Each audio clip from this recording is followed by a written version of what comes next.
Welcome to Stroke by Stroke. Today I'm going to be using this photo and I'm going to put that on the screen for you so you can see, and I'm going to do a stylized kind of abstract, very small little painting today. This is 100% cotton. It's this kind, and it is 7 by 5 inches. So like I said, it's very small. But I'm curious to see how this is going to go. So I'm going to use my, so sorry about that, indigo watercolor pencil here. And I'm just going to find the big shapes and just sketch them in here. And I'm gonna probably move the horizon line like, let's see here. I'll move it down actually. So that will be approximately the horizon line. And then I see there's a shape kind of like that, the first mesa. And then there's another mesa, kind of does that. And then behind that, there is a little mountain. And then above that, there is a bigger mountain. And then there's one that goes up there. And then finally, one that goes down and then up and down. So something along those lines. I'm not being 100% accurate with all this, and that's okay, because I don't have to be. It's my world, and I can change it however I might want. Okay, so those are my basic shapes, and I'm gonna do, this is just gonna be different things for the sky. It's not in the actual paint or drawing, but that's okay. And this just gives me a general idea of what I would like in here. And I used a watercolor pencil so that it will dissolve as I paint. And this photograph I took, it is between Ohkay Owingeh, also known as San Juan Pueblo, and Espanola, New Mexico. I used to live in Espanola, and this is on going north of Espanola slightly. So this is my own photo, and I think I'm going to start with wet on dry. And I'm going to use a size 8 round brush. And I have my core watercolors here, QOR. These are my M Gram watercolors. I have some white gouache that's very soupy right here. And I also have off to the ready my White Nights granulating watercolors. So I'm probably going to be using all of these here and there. So I'm going to start with, I'm going to start up here, and I think this is a cerulean blue. I'll go through all the colors little bit later. And I'm actually going to start with the mountains just so I don't lose my place, because that's a lot of lines. Kind of hard to figure out exactly what's what. And that's something that I recommend for somebody who, if you're just starting in watercolor and you're feeling that whole white page fear, you know, just make a mark. I used to have clients who, you know, were so worried about trying to start any artwork that I would tell them, just take your pencil and just, you know, drop it onto your paper just to make a mark. It's not necessarily going to stay there. I mean, you can work your way around it, but at the same time, it gets rid of the white page, and that can often be a starting point. So, and now I'm coming up to the next blue color. And like I said, I'll at the end, I'll tell you what they all are so that you can look them up yourself if you want. I highly recommend, though, just doing your own colors, whatever feels right to you, because that is what I am doing 100%.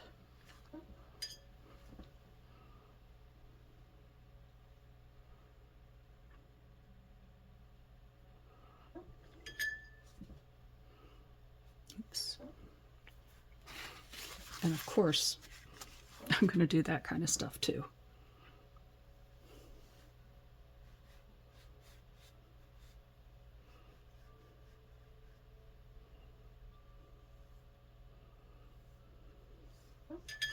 And with mountains, you'll see this in the picture too. With just about anything, stuff in the distance is going to be lighter than stuff in the foreground. So I can always make it darker, and I can sometimes make it a little bit lighter, but depending on the colors I use and the paper that I use, that might not be something I can do very easily. You can see that this one is kind of staining a little bit, and it wasn't very long before that happened, actually. So yeah.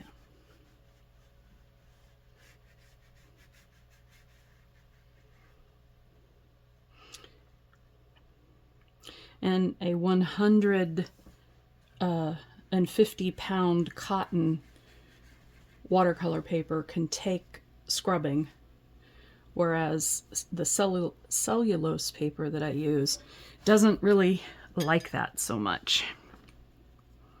So knowing your paper will help as well.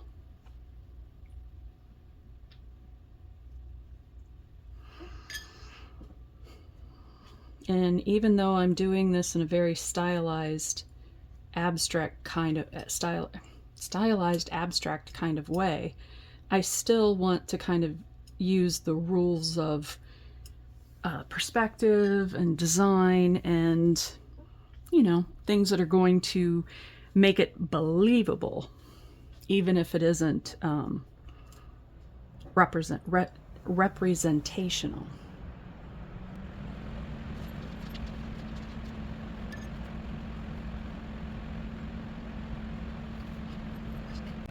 And you can see how it's blending here just a little bit, the two different things. And that's okay. I can go back and sharpen it up later.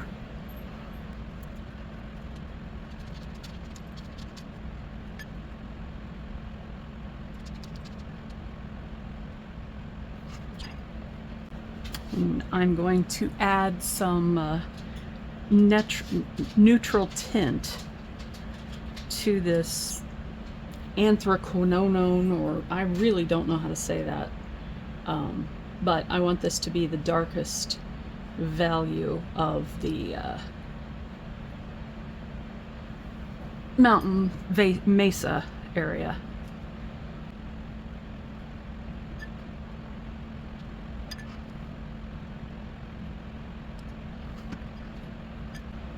Okay, and then this is kind of a, we're gonna go with a raw sienna color.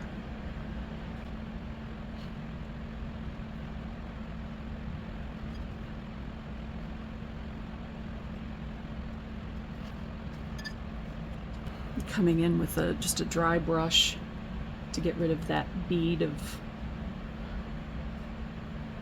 paint, because I am working on my angled surface. Okay, and then these are more grays down in here.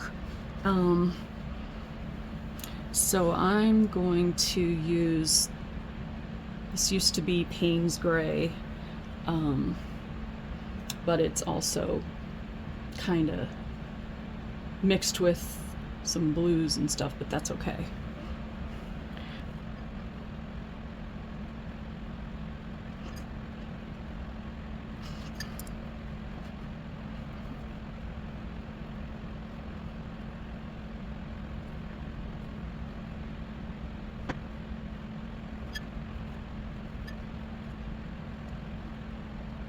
Okay, and that is, I don't like that color in with everything else, so I'm going to come in here with that dry brush again, and I'm just going to lift.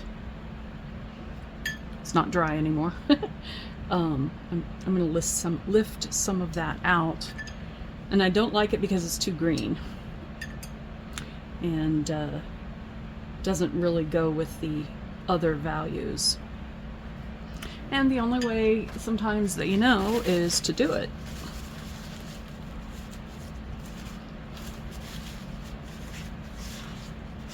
I don't know if you can see that kind of underlying green tone, but I'm not overly thrilled about that. So I'm going to come up here to some Terra Rosa. And yeah.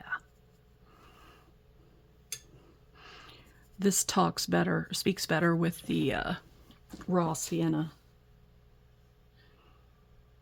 Yeah, that makes me happier. And I am kind of fudging a little bit. I am using this a little bit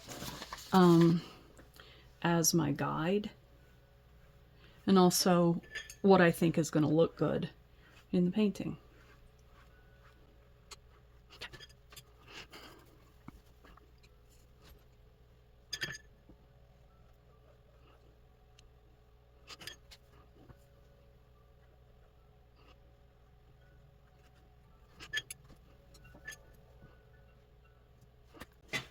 Did not mean to do that. Okay.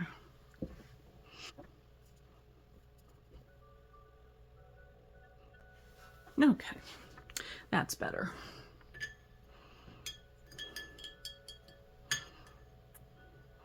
And now I'm going to go back to my round brush. That was a filbert that I was using there, and it was a size 8, and this is also a size 8, but this one is round. Okay. I'm going to come over here to my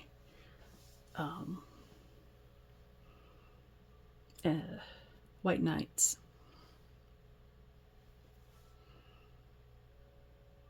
Oh, that's green, and I don't want green.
I think I'm gonna probably come in with black ink, and there's Walter, my furnace, saying hello to everyone.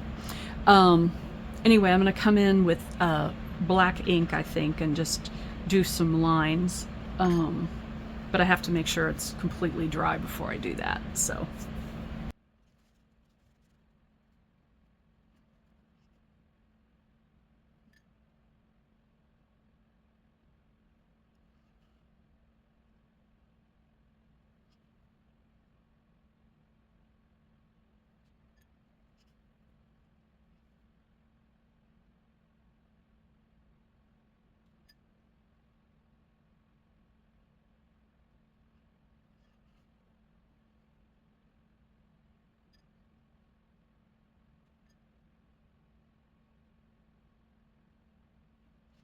Okay, and looking at my source picture again, this actually should be more yellow than it is. So, I'll come in here and pick up a little bit of,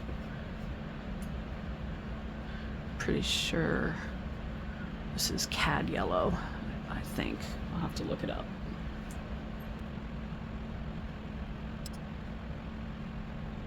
Oh, yeah.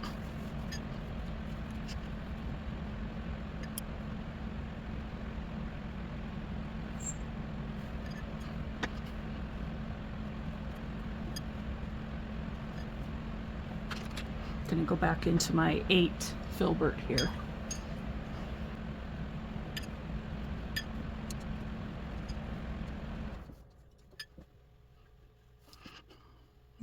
It's a little bit of Indian yellow that isn't in the photo, but I want to add it. And remember, warm colors are going to advance toward the viewer, and cooler colors are going to recede from the viewer.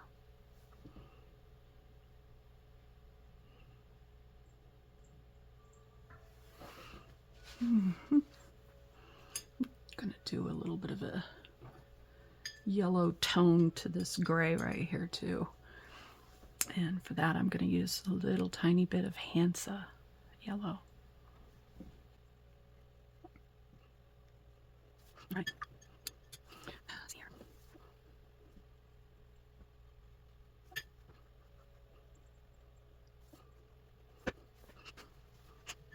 I'm going to add a little bit of the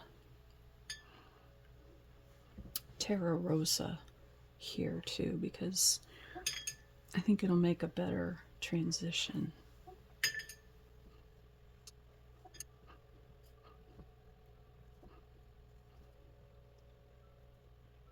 Yeah. Back in here to my round, and I'm going to clean that up just a little bit right there. I'm gonna let that dry for a bit.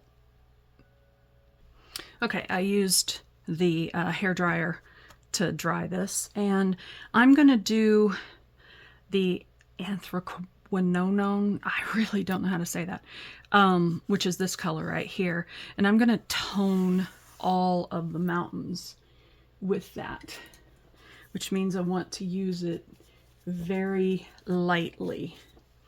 And to do that, I'm just gonna come in here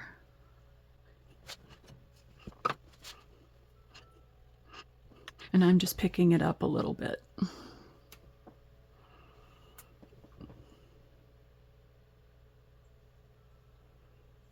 So basically I'm just glazing it. And I think that's going to help it harmonize a little bit better. And I will definitely need to go back with my pen.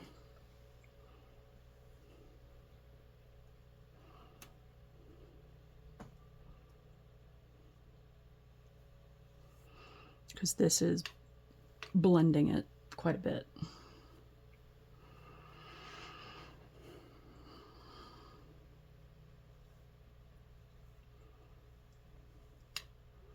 Okay. There. I think that's a little bit better in terms of individual colors. Okay, and now I'm going to come here to my white. This is M. Graham white gouache, and this is a 6 filbert, and I'm just gonna pick up this very, very soupy white that I have, and I'm just gonna come across the entire sky.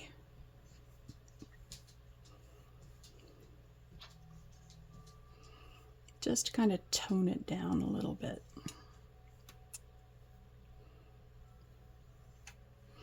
Okay.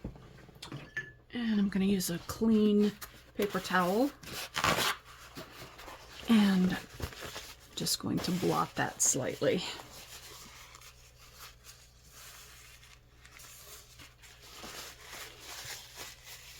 I love the texture that you're going to get from that.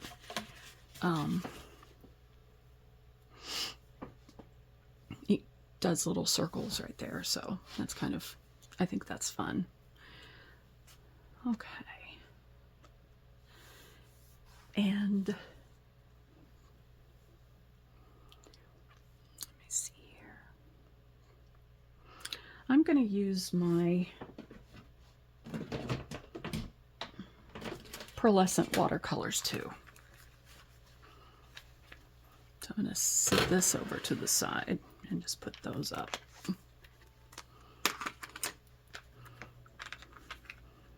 I think it would benefit. And see the texture, you probably couldn't see it in the camera, but it is now gone, so.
All right. And now I'm going to move these. So I'm going to pause it and dry that. Okay, so this is now completely dry, and I have some gel pens here that I'm going to use. I have silver, gold, white, and then I think that's all I'm going to use. I was going to do black, but I think that's too harsh. So I'm going to use white in the sky, silver on the mountains, and then gold on the foreground. And I'm going to work my way down. So, okay, I'm going to get this going. Okay, here we go. And I'm going to just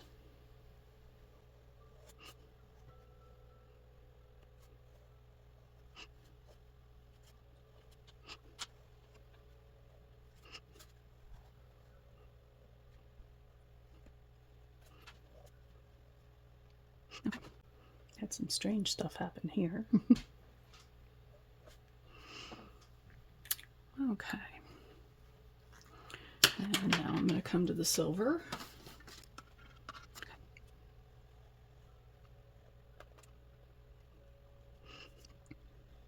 Of course, there's a cat hair. And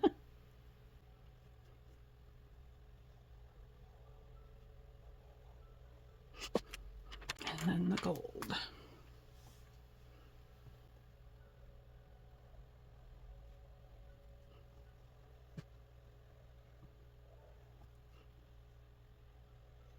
Okay, now I'm going to clean this up a little bit.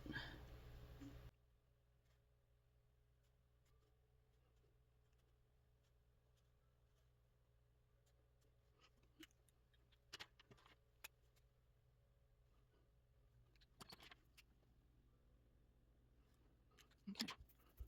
And let's see here. I'm going to go one more time over the sky with this basically iridescent white. It's one of my favorites and is almost gone because of it. Let's see here. Okay. And this is my size 8 filbert that I'm using.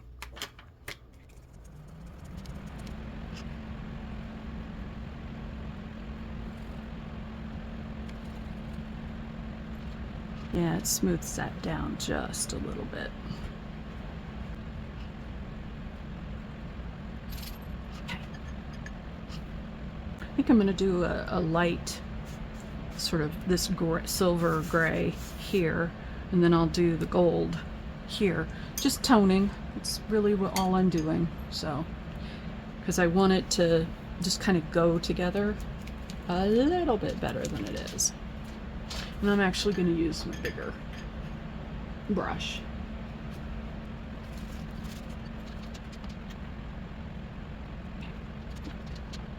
Just giving it that little bit of harmony to bring it all together here at the end.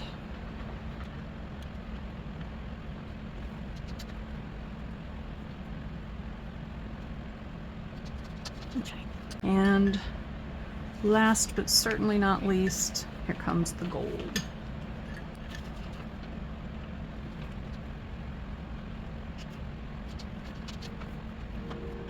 Okay.